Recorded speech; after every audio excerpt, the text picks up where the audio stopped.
Hello, everyone. I think that people are being admitted to the webinar. It's 4 p.m. Eastern Time. Welcome, everyone who is joining us to the Data Paths Project's What's Your Data Path webinar. It's a minute past the hour. I'm just going to pause for a little bit more just to see if there's anyone else who wants to jump in. Let's see what the meeting room status looks like. But yes, okay, well, why don't we get started? Welcome, everybody. Good afternoon, at least here on the East Coast where I am based. Welcome to the What's Your Data Path webinar. This is a series of webinars with data scientists and people in a variety of professions who work with data to learn more about careers in data science and how data infuses almost every workplace today.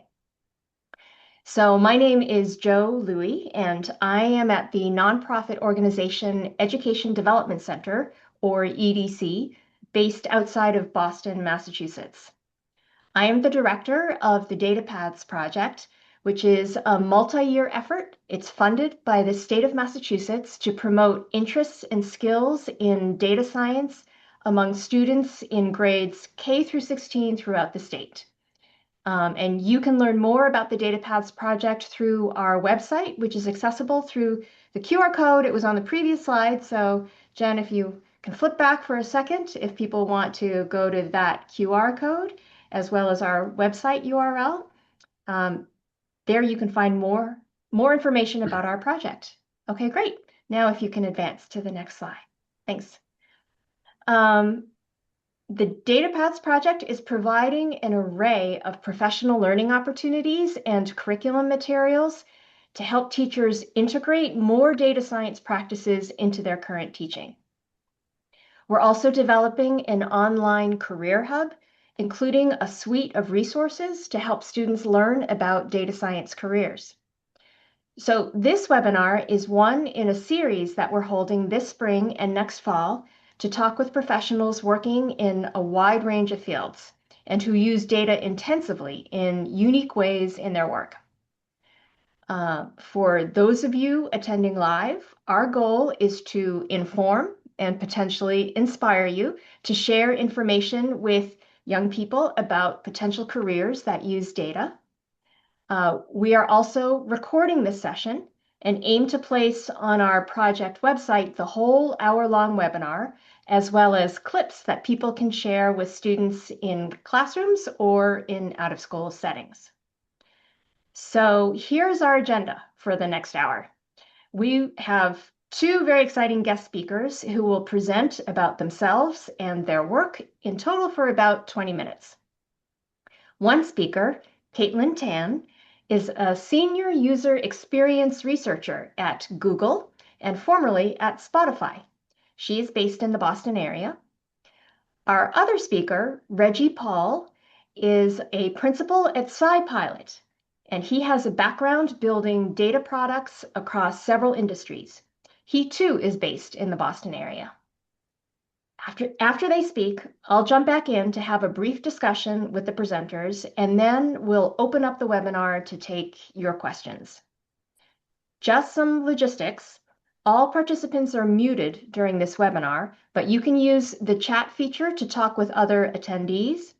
And if you have questions for the panelists, please submit them through the Q&A box, which is located on your Zoom control bar. I want to acknowledge Jennifer Stiles, Jen. She is a member of the Data Paths team who is managing the slides and the technical aspects of this webinar behind the scenes. She and another member of the Data Paths team, Nora Van Wassenaar, she will also be helping to monitor your questions so we can share them with the speakers when it is time for Q&A. Next slide, please. So now let's turn to our speakers. Caitlin and Reggie. I think, Caitlin, you're going first. The virtual floor is yours. Take it away. Wonderful. Thank you so much, EDC and Data Paths Project, for having me. I'm really excited to talk to you about my data journey today. Next slide, please. So I'm a user experience researcher. I will be honest and say that this is a job I had never heard about until halfway through college. And next slide, please. Most of the time when I tell people I'm a UX researcher, they ask me, what's that? So let me tell you a little bit more. Next slide, please. So in a sort of sentence, what I do is I use data to help Google build products that are useful, usable, and delightful for real people. Next slide, please. When I say I use data, I actually work with all different kinds of data in my job. As a UX researcher, I have many different research skills in my toolkit. These skills help me gather quantitative data, or things that can be measured numerically, and qualitative data, or descriptions of concepts, experiences, emotions, things that can't be put into numbers. Sometimes I work with big data or many measurements to answer my research questions. Other times, small data or just a few samples is sufficient to get the job done. Next slide, please. Working in user experience means that the data that I collect is used to decide how digital products like websites or mobile apps should work. Next slide, please. The team of people who work at companies like Google are made up of many different roles, each of which, oh, sorry, let's go back one. Uh, yeah, each of which have different responsibilities on the team. So my responsibility is to form recommendations based on data that help the Google teams build products that people actually want to use, either because the website or app solves an important problem or is easy to use, not confusing, and hopefully also is fun. Next slide, please. Finally, the data that I collect is coming from real people. So whether it's looking at the different click journeys that people take through a product or app, listening directly to what people actually say about what they like or don't like about an experience, or learning in depth about a person's day-to-day experience and how technology fits in. Ultimately, my goal is to capture the human experience through data. Next slide, please. So I figured I'd start by telling you a little bit about my data journey.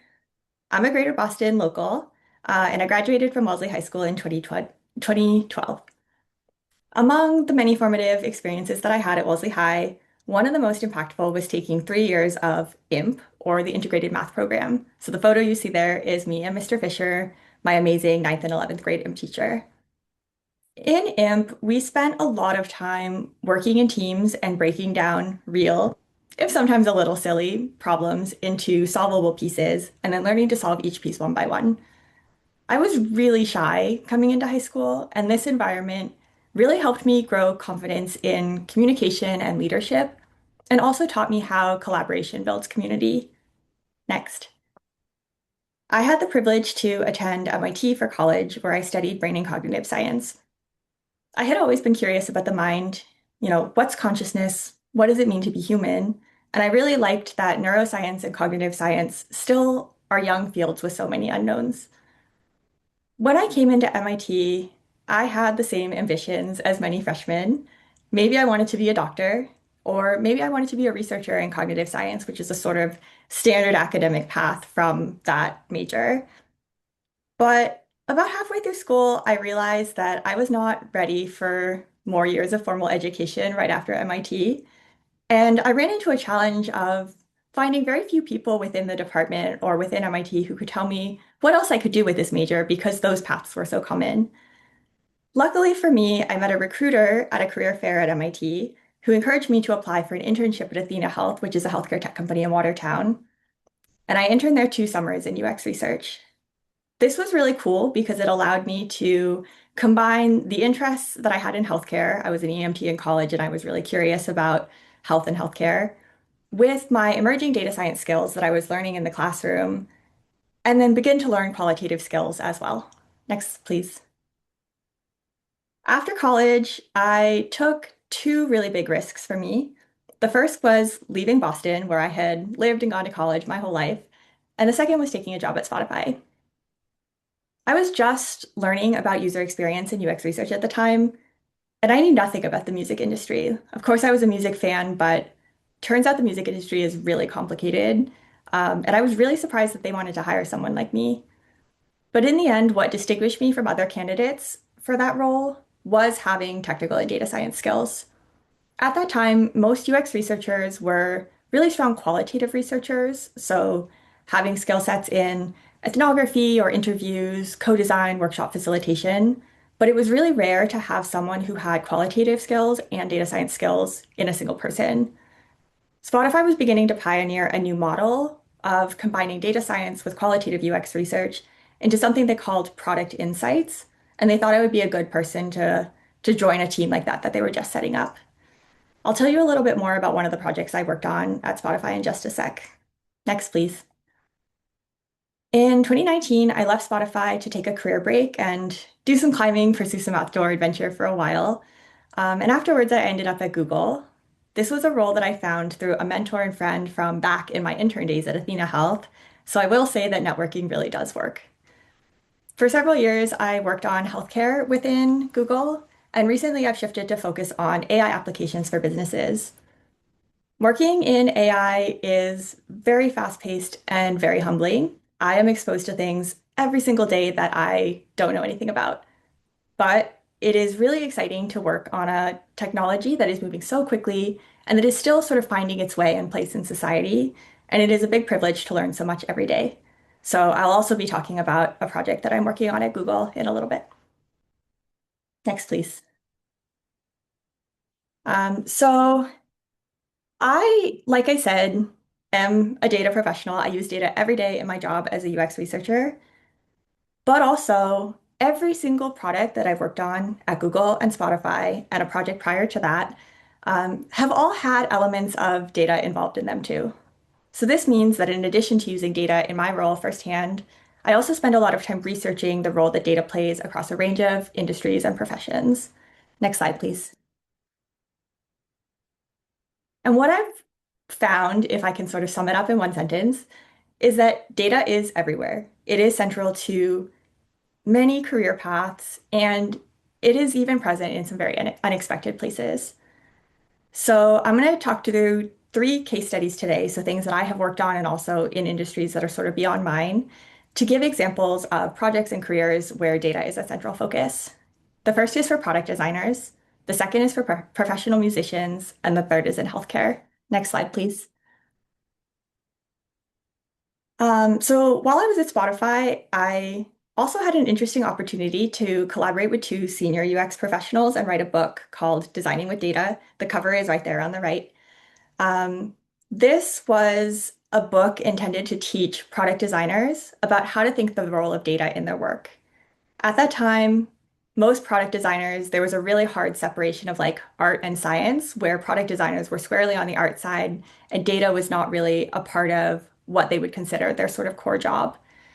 And just in case you're not familiar with product design, product designers are the creatives who design the look and feel and function of websites and apps. So every experience that you think is beautiful or delightful came from a product designer.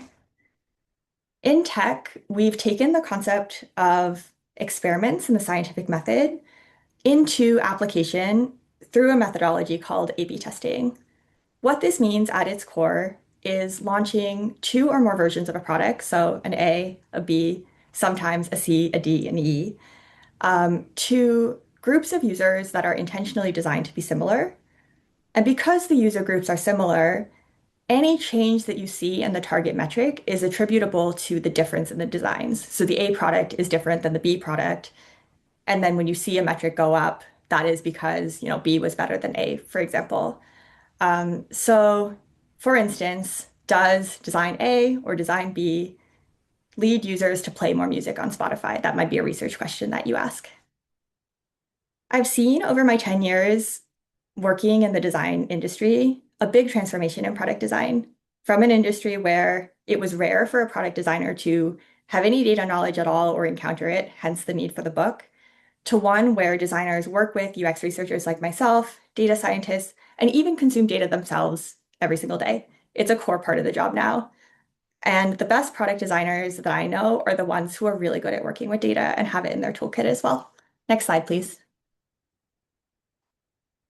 At Spotify, I worked on a team called Creator. So not the consumer Spotify app, but the parts of Spotify that were serving professional musicians, or what we called artists, and the music industry. The photos you see there are me and the product design team attending the music festival South by Southwest in Austin, Texas, and interviewing musicians directly about their biggest challenges and needs. One of the insights that we heard over and over again is that musicians operate like small businesses. Often they're working with limited budgets and resources, and they need to be really savvy and thoughtful about how they invest those budgets and resources. At that time, it was really rare for musicians to have access to high quality and easy to understand data about their audience or about their music and how it was being received by listeners. So, in response to the research that I did, and other reasons too, Spotify launched a platform called Spotify for Artists.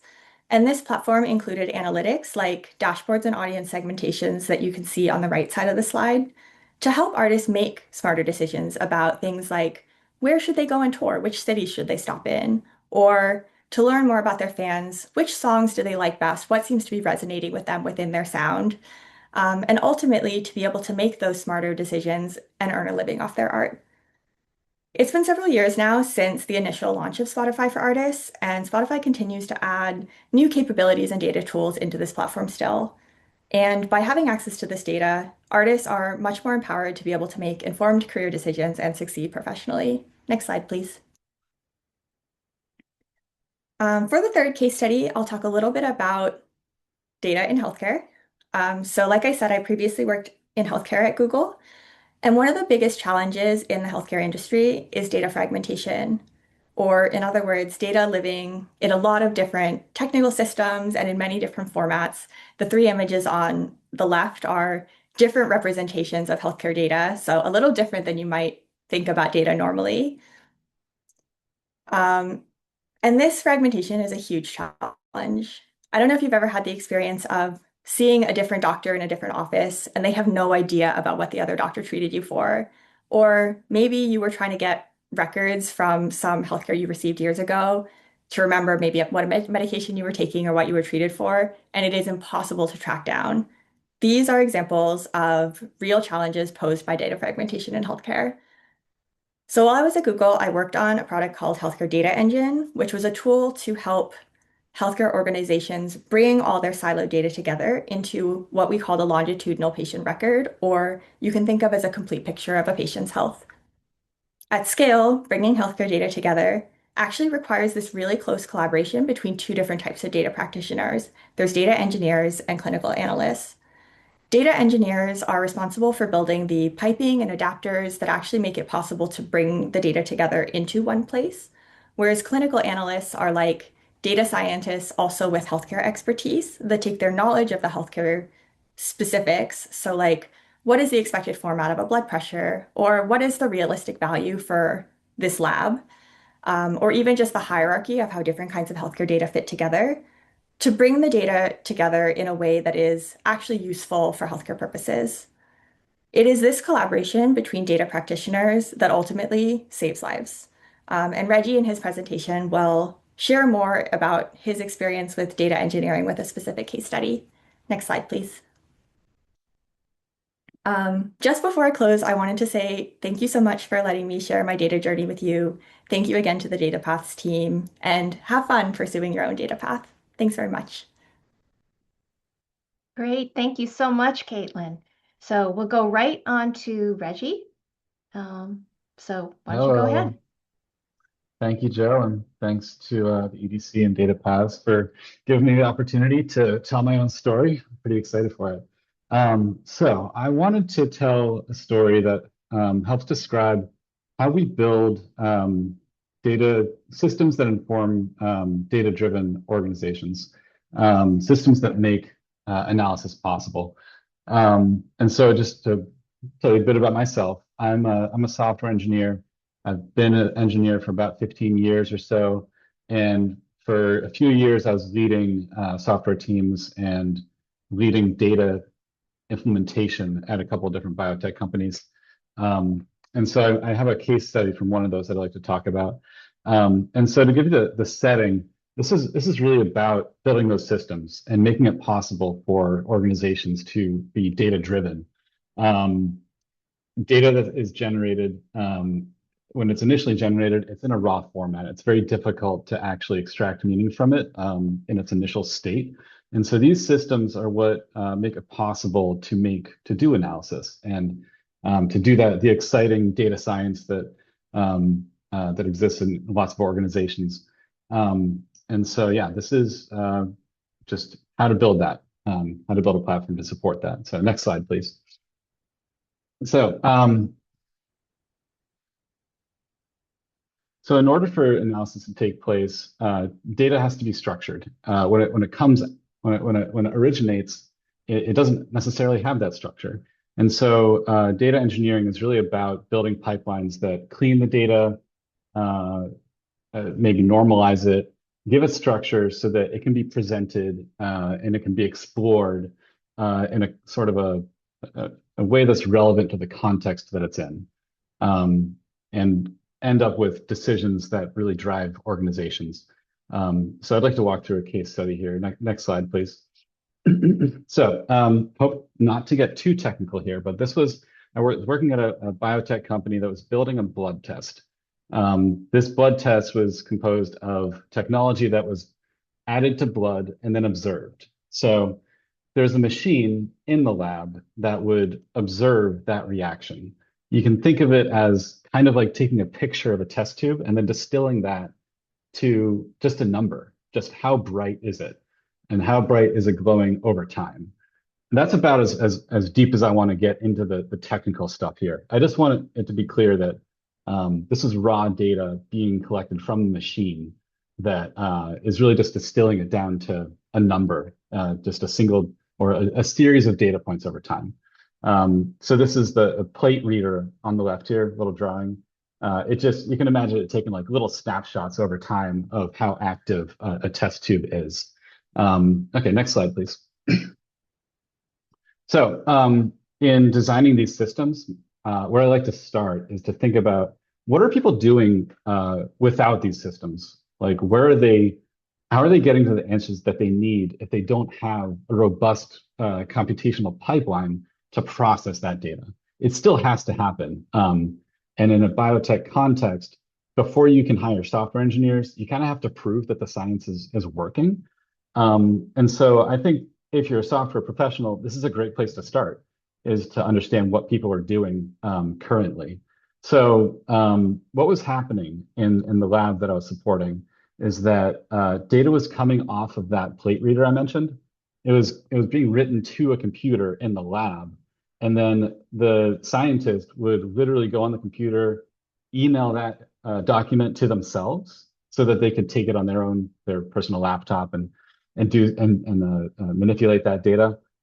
They'd be doing a lot of copying and pasting and a lot of Excel formulas, Excel kung fu, I like to call it. And they'd eventually get to their answers about how the experiment went. And this is really common. And so if you go to the next slide, so there's kind of a problem with this, right?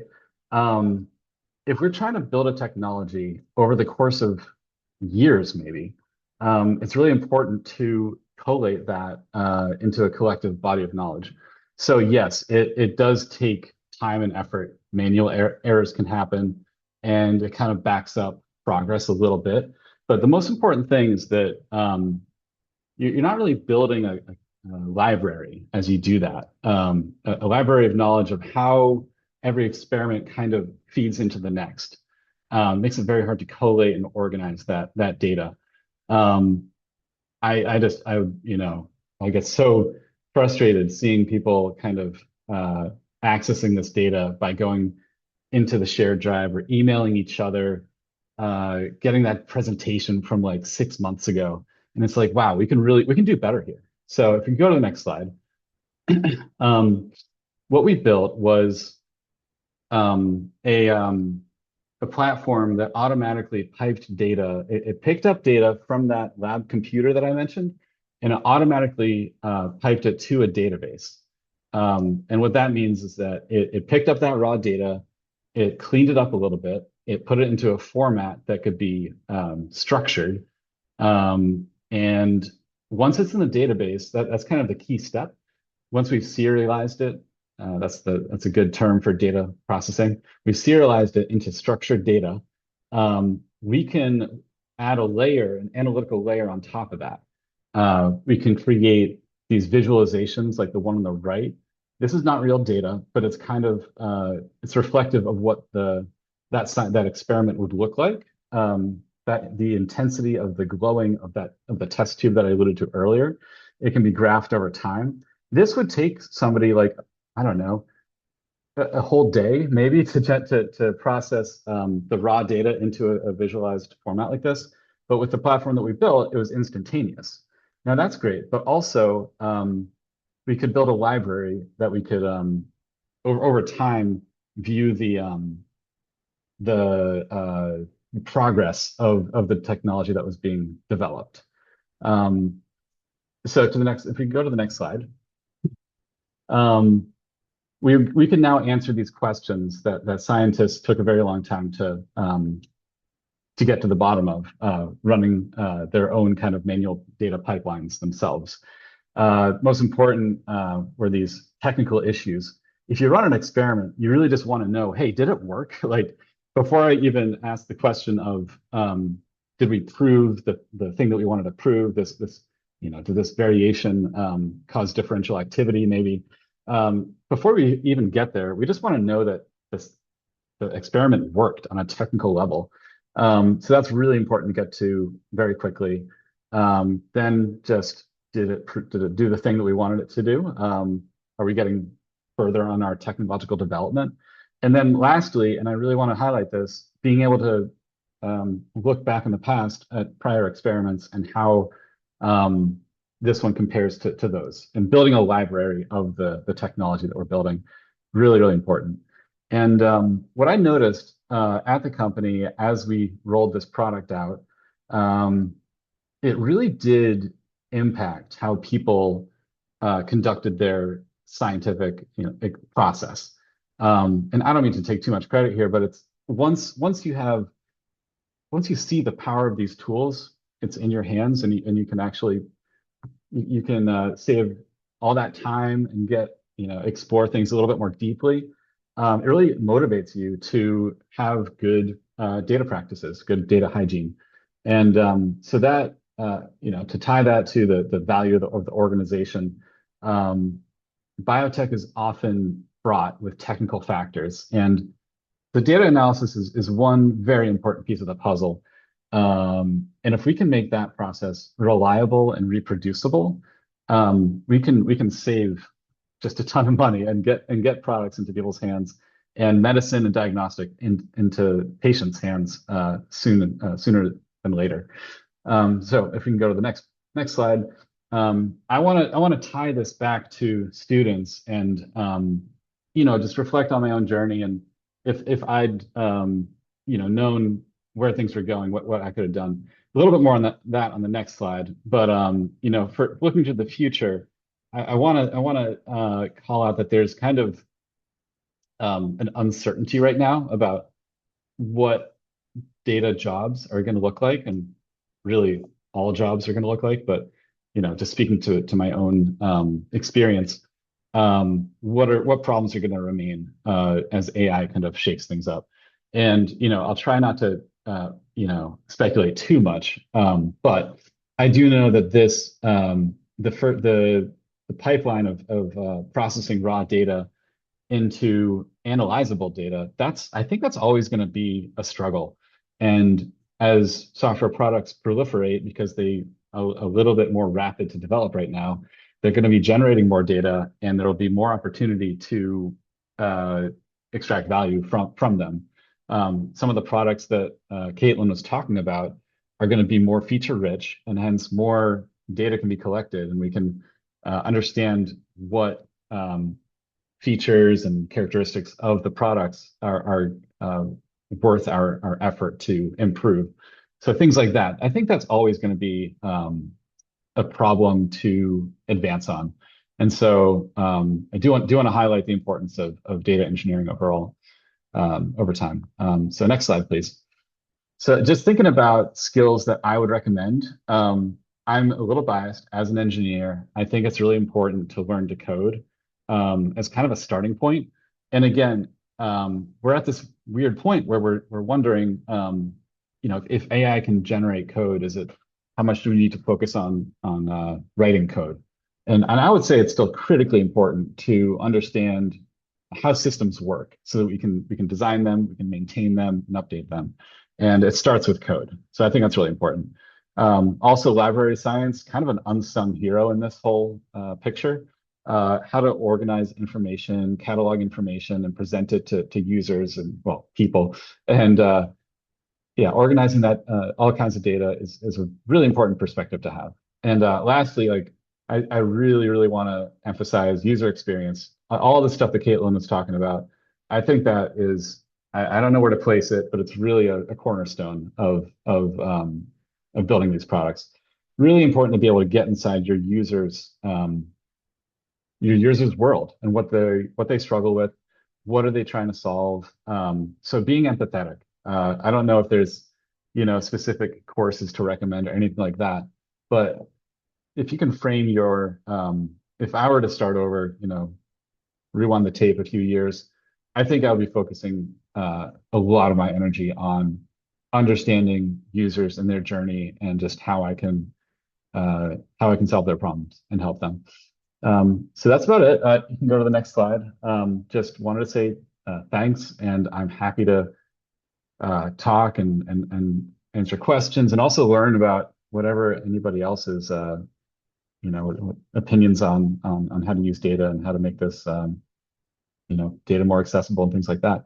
So happy to chat, and yeah, thanks for the time. Really appreciate it. Well, great. Thank you so much, Reggie and Caitlin. Those were really, really interesting presentations that you gave. And so I will now ask a few questions of our speakers and people in the audience. If you have questions, feel free to type them into the Q&A box, and we will get to the open Q&A in just a few minutes. But just sort of jumping off of what you were talking about, Reggie, there were a number of things that I wanted to follow up with for questions for both of you. And so just talking about the skills that you currently need for what you do in working with data.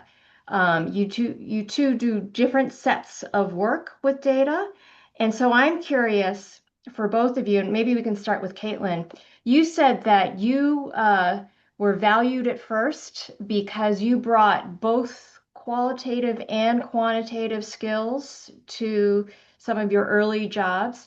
And I'd love to ask if you could describe a little bit more what types of qualitative skills, what types of quantitative skills did you bring that people found very valuable, and where did you learn them? Did you learn them in high school, in college, in prior job experiences, through your internships, or what were they, and how did you pick them up? Yeah, absolutely. Thank you for the question. As far as quantitative skills, I got really lucky that attending MIT leads, just by the nature of it being a technical school, to a lot of exposure to math, science, computer science. Um, it was interesting when I started at MIT, the Brain and Cognitive Science, or BCS department, had just made some pretty significant changes to the curriculum. So prior to my class year, it was pretty freeform what you took, and there wasn't really a lot of computational requirements. But starting with either my class year or the year before, they actually made it required that every brain and cognitive science major be exposed to intro to computer science. So learning the fundamentals of Python and data science in Python, signal processing, which is a big skill set within the context of neuroscience, and then statistics, which you need in order to make meaning of data and be able to sort of determine what is a meaningful effect versus what is noise in your data.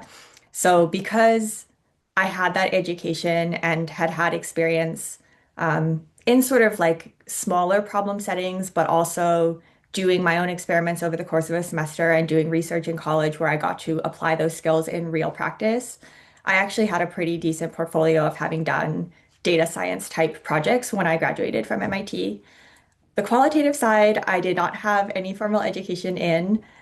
This was something that I really was first exposed to into my internship at Athena Health and that I have continued to hone over my time actually working. So, learning things like how do you ask a question in a research interview that's not leading? So, rather than do you like this, what do you think about this? Trying to bring neutrality so the moderator bias doesn't influence participants and what they say.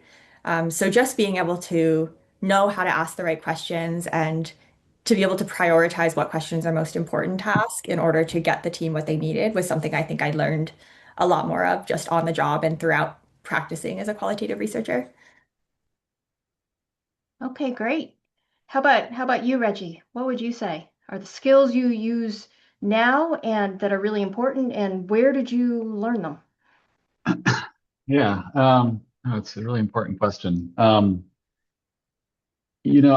think it always starts with interest in a problem. I kind of I put the directionality a little bit different there.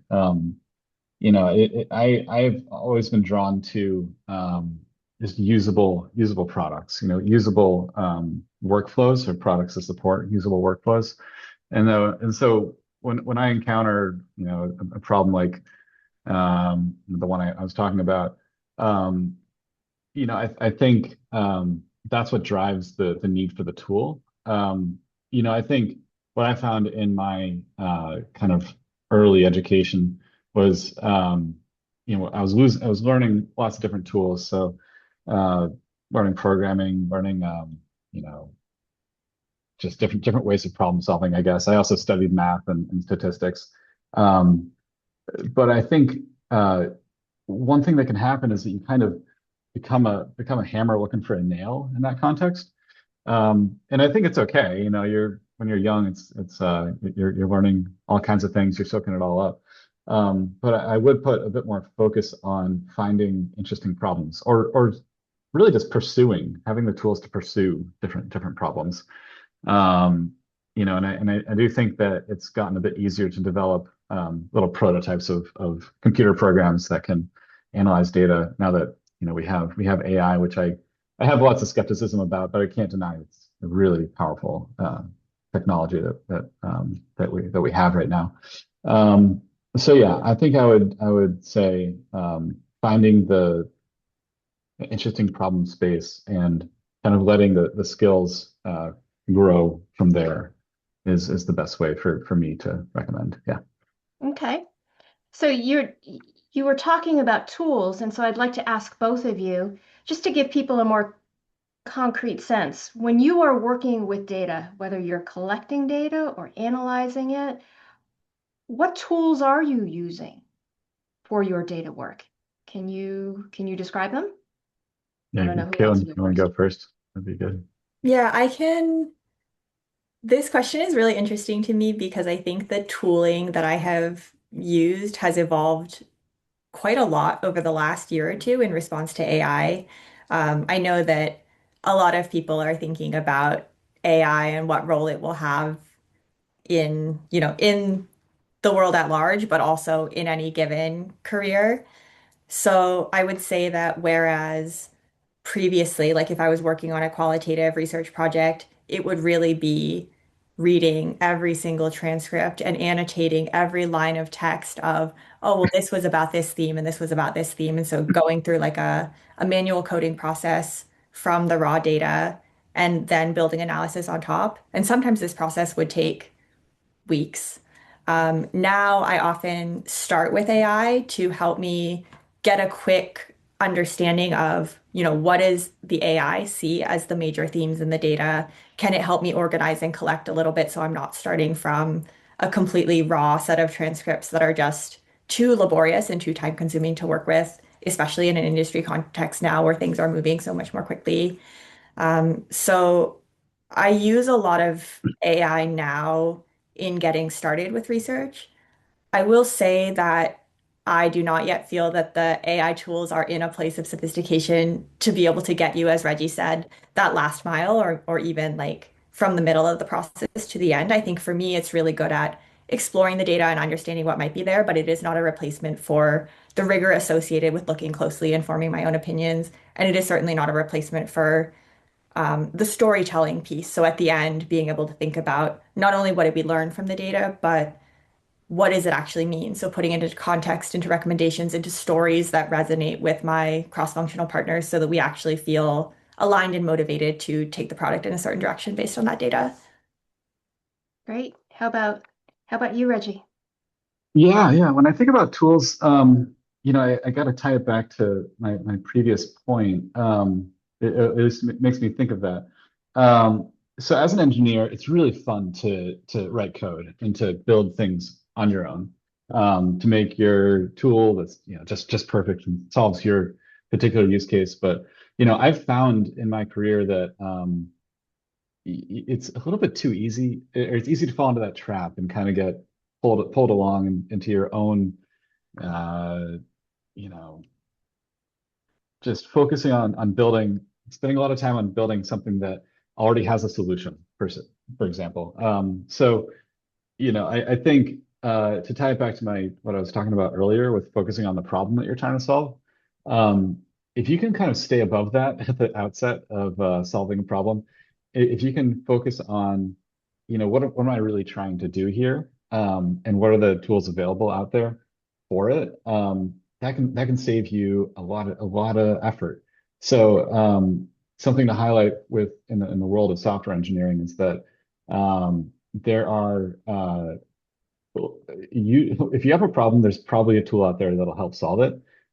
Just to take data visualization, for example, there are platforms such as Looker, Tableau, Metabase that kind of give you a lot of things out of the box that will give you like a really rapid progress in uh, uh, uh, towards your solution.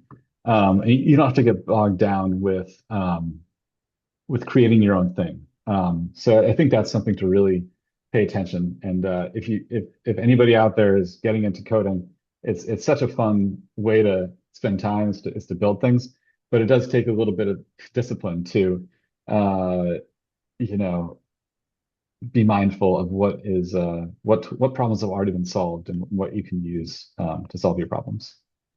In what Yeah. ways are you, Reggie, using AI?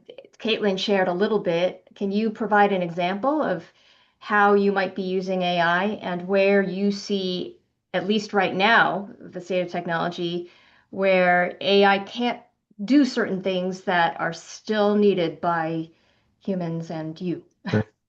Yeah, of course. It's absolutely the thing on all of our minds, and I'm still figuring it out. So I'll tell you what I do. I think AI is great for summarizing and collating, reviewing huge amounts of knowledge and having a kind of a gestalt view, like a broad view on what's out there. So I'll use it to, if I'm starting a project, just ask like, sort of like, is this a solved problem? Kind of questions. Are there tools out there that do what I'm asking? Um, if not, like, yeah, what are the first steps that I might take? So that kind of brainstorming is really helpful, I think. With regards to coding, one thing I'm certain of is that it's good for what we call boilerplate code. So that's code that ends up being written over and over and over, stamped on like a stamp. And so AI is really good at coming up with that low level code that can sometimes take a lot of time to if you were to write it yourself.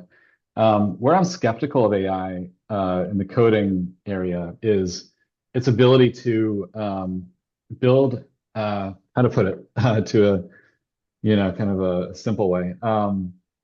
If you're building a complex project, there can be lots of what are called interdependencies between components. So that means pieces of code that talk to other pieces of code. And so that's where things get complex. And I don't think AI is particularly good at writing large systems like that have lots of intermoving parts and interdependencies. Um, I will admit that it always surprises you at how good it appears. But it can be, it's not always good quality. And I think the biggest problem though is if you kind of outsource your own understanding of a problem domain, you lose expertise. Like you're sacrificing your own. When you get in the weeds of a problem, you're forced to confront like every little nuance about it. And if you lose that, the product that you're building can lose just a deep knowledge of how you can lose a deep knowledge of how it's built, how to fix it when things go wrong, and how to evolve it, how to add another feature. And I think that is something to be aware of. I'm not saying AI is not a good thing, but I think it's best to constrain it to specific units of work as you're building a product. Hmm. Okay, great. Well, now we're at the part of our webinar where we'd love to open it up to questions for people in the audience. And there are some questions that were posed earlier, and Nora on our Data Paths team, I think if you'd like to sort of lead off this section of the webinar, why don't you go ahead? Yeah, I can start asking some questions that came in, and if anybody else asks questions in the Q&A, I'll just keep that open and keep an eye on that. But we had some questions come in from a college student. I'm just gonna pose this to both you and Reggie and Caitlin, both of you, and you can decide who can answer this. But a question came in from a college student in Minnesota, and they said, "What steps did you take after undergrad to get where you are now? And what does it look like trying to work in your field without a master's or doctorate degree?"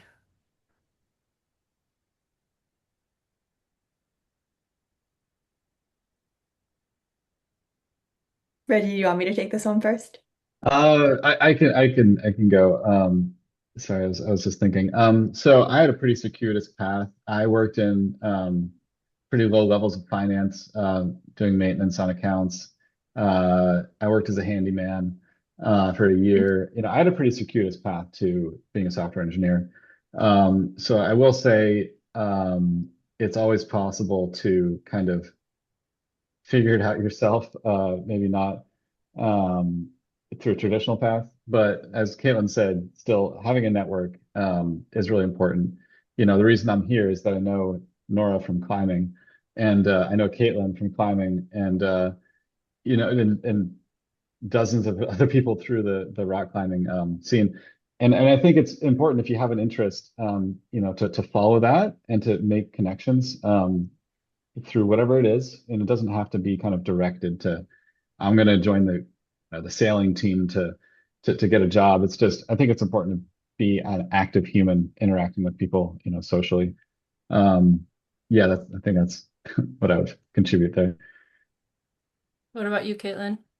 Yeah, I really have to plug trying to get hands-on expertise in some way or another. Um, in my time working at Spotify and Google, I've had the privilege to mentor and coach a number of interns, many of whom have ended up with return offers or full-time jobs. And I think that it is really mutually beneficial both for students who are hoping to learn and get hands-on expertise and also just be able to understand like the culture and environment of any given organization to find opportunities to sort of try it out in bite size through an internship. And for companies, it's really beneficial to have and invest in interns because that gives us access to young talent that is eager to learn and excited. And so, trying to find an internship, even if it is not exactly what you want to do, I think is a great way to build your network, get some hands-on expertise in something, maybe try to secure a return offer. People I know have done internships in the midst of college, also after college graduation, like the summer after college graduation. And then people do take internships as well if they are pursuing a master's or a PhD, either in between or at some point during that time. So that would be something I'd really recommend. And if it's not a conventional internship, like a research project in a lab where you're still getting hands-on expertise in a project, or even a volunteer position, so finding something that you're interested in, but that might also allow you to flex some of the skills that you're hoping to develop just to build, again, that network, and then some of these tangible examples of your work that you can point to in the hiring process. And as for the question about further education, I have not at any point gone back for a master's or a PhD. And for me, so far, that has been okay because I've worked really hard to learn on the job and through sort of educational resources outside of just my day-to-day. I know some fields are different than others, but I still think for a lot of tech fields, it is actually possible to learn by doing rather than needing to invest in formal education if that's not something that is what you want at that time. Thank you. Let's see the Q&A. I think I'll just continue with the questions that were posed beforehand. So, an educator from Mississippi asked this question. In addition to the directives you're tasked to analyze, are there opportunities to be creative in your data explorations to work that work to better support users? Yeah. Questions about creativity. Yeah. Um, I think in my world, and I'm speaking from engineering, I think the creative part is understanding what needs to be delivered and what can you do to uh, like what corners can you cut to get a solution in people's hands sooner than later? Again, when you're building a product or a large product, it can be really tempting to release the whole thing and get it nice and polished and then get it out there as a final product. But I think it's really important to get the first. It's called the minimum viable product in people's hands, um, and that's just the lowest hanging fruit that can help somebody solve some part of their problem. And the creative part about that is kind of looking at the problem and seeing like, hey, they might not even know that if you give them a small edge, like a tool that gives them a small edge in their process, they might not even know that that can really help them. But if you can understand them, again, coming back to the user experience thing, understanding their problem, get in their shoes, and deliver something that they can use. I think that takes a lot of creativity and a lot of understanding of your user. Yeah, I really like this question because one of my favorite things about being a UX researcher is actually how much autonomy I have to ask the questions that I find are interesting and to chase that curiosity and creativity. In the dynamics of a cross-functional product development team, so like someone like Reggie as a software engineer, maybe a product designer, like I mentioned, a UX researcher like myself, a data scientist, and then a product manager, it is typically the responsibility of the data practitioner, so the researcher and the data scientist, to actually like determine the agenda for what we should be asking and what we should be learning about.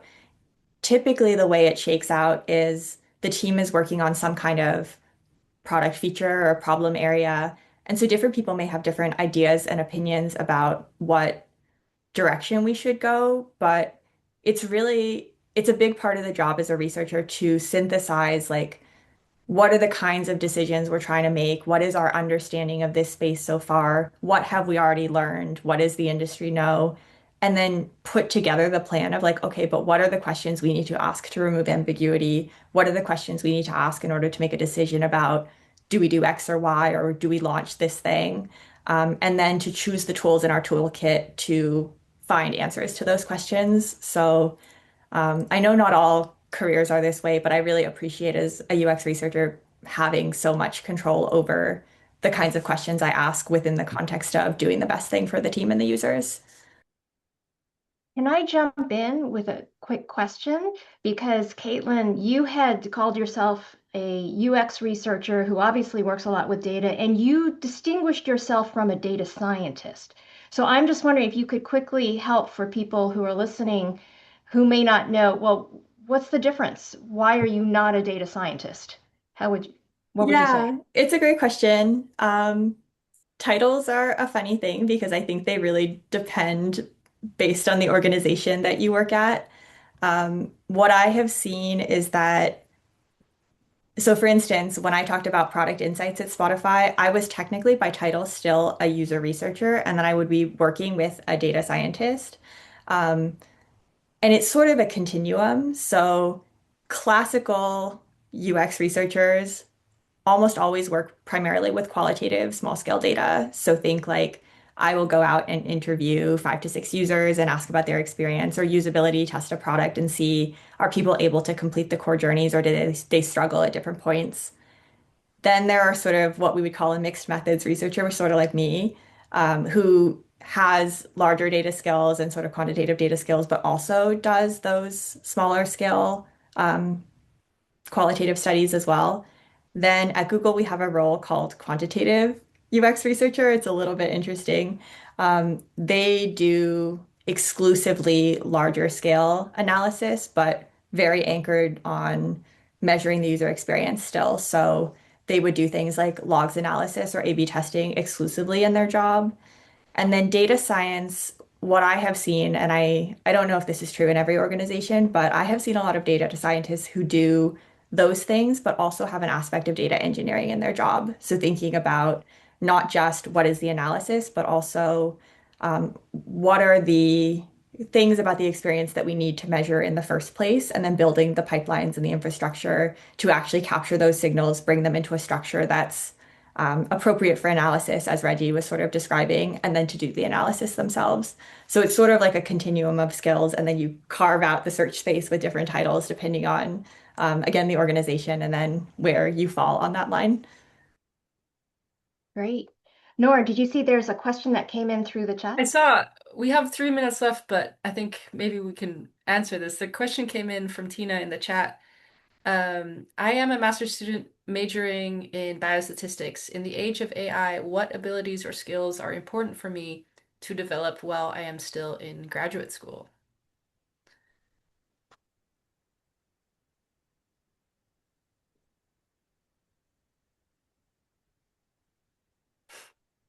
I have two different ways to answer this.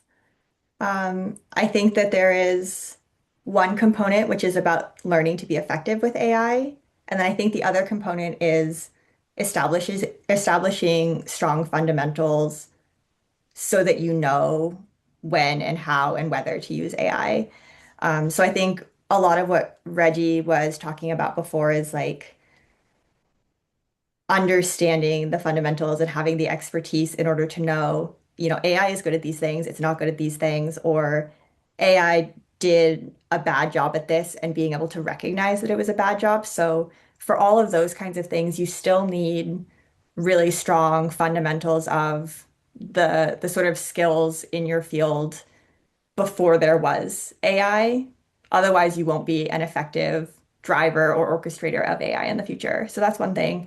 Then on the side of being able to actually use AI effectively, it turns out that the skill gap between someone who, puts something into Gemini or ChatGPT and gets something out versus someone who is an expert prompter and knows how to build agentic systems and understands the sort of structure of what kinds of instructions work for AI versus don't makes a huge difference in the quality of the outcome.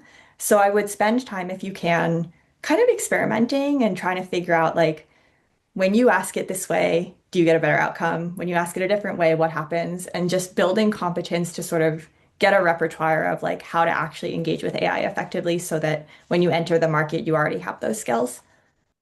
Yeah, totally. I think that's a great answer. And I wouldn't add a whole lot more, but I do want to say, um, I guess two things. The first is the more deeply you can know your domain, the more power you'll have.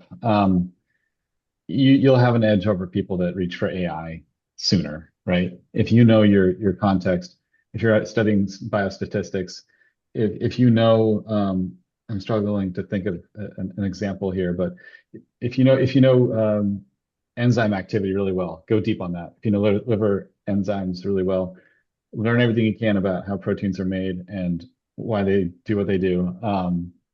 Having a really deep context will set you apart. And the other one is just with regards to how I think of using AI.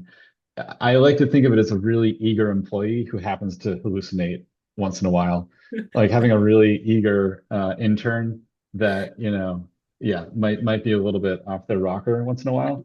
And you kind of have to rein them in. You have to just be a good supervisor. And to be that supervisor, you got to know your stuff. You got to know your stuff, your domain very, very deeply. So yeah, that's what I would say. Well, great. Well, thank you so much. We're a minute past the hour, so we'll have to bring this to a close. I think that Jen is going to put into the chat a link to a survey. It's just really, really short because um, we are doing this series. We'd love to get your feedback. It's anonymous on this webinar, so we can build off your feedback for the future. I want to give huge thanks to our two speakers today for sharing their insights and their stories. I want to thank everyone who attended. And if you're interested in our teacher PD workshops and classroom materials or our career hub of resources for students, please visit us at datapaths.edc.org. You can also sign up for our mailing list there if you'd like to get notices of upcoming events.